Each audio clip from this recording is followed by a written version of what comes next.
They're sitting next to us in our church pews. They're sitting beside us in our classrooms. Sexual violence survivors are everywhere. This is not a side of humanity that people like to think about.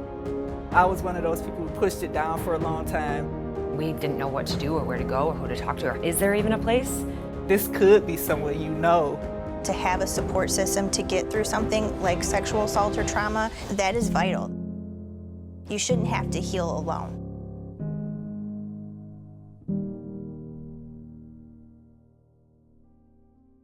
The stigma around being male, and particularly in coming from a community of African American men who don't necessarily, we may have the same story, but we don't talk about it. You know, but being able to meet them where they are, and the harsh response of, oh, that just couldn't happen, is, well, you know, it did happen, and you do need a resource. And I would just have to tell them, what other alternative are you doing? Like, what other resources are you going after? Like, how are you addressing, if you've even acknowledged that this is what has happened? Because the acknowledgement is the start, you know.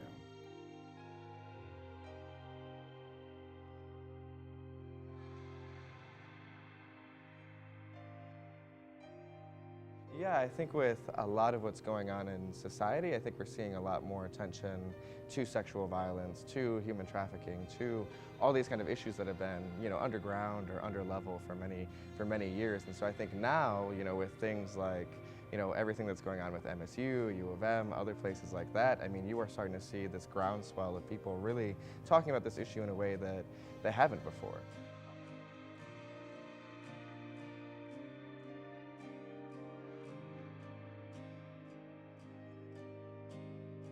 Being a man,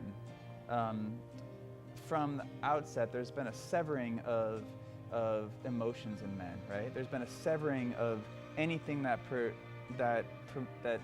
is perceived as vulnerability.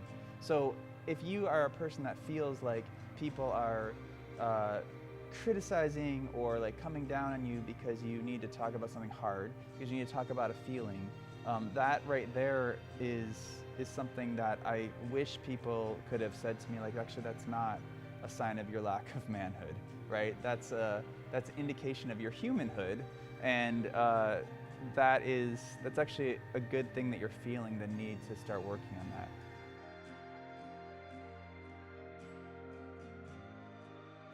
And as a survivor myself, I think it's just very important to have this particular outlet.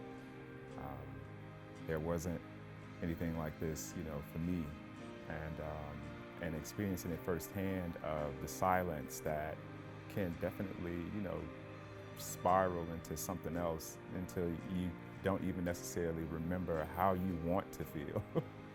So what I'm hoping is that this organization is a place that people know about even before they need the service.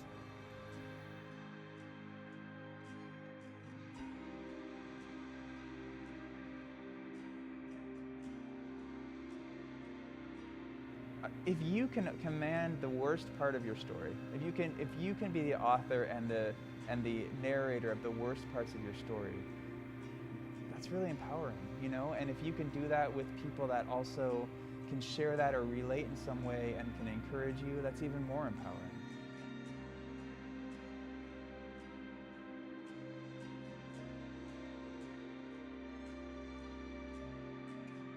Because it's putting the survivor first. It's putting them first and letting them know, hey, you are not your situation, but as you maneuver through towards your wellness, hey, here we have a few outlets for you to consider, or even if you've never even considered that this particular approach might be for you, we're asking the questions of how do you want to feel and what do you want to do? And how can we make sure we can facilitate those two? And I don't think that happens in a lot of spaces. We didn't know what to do or where to go or who to talk to. Or is there even a place?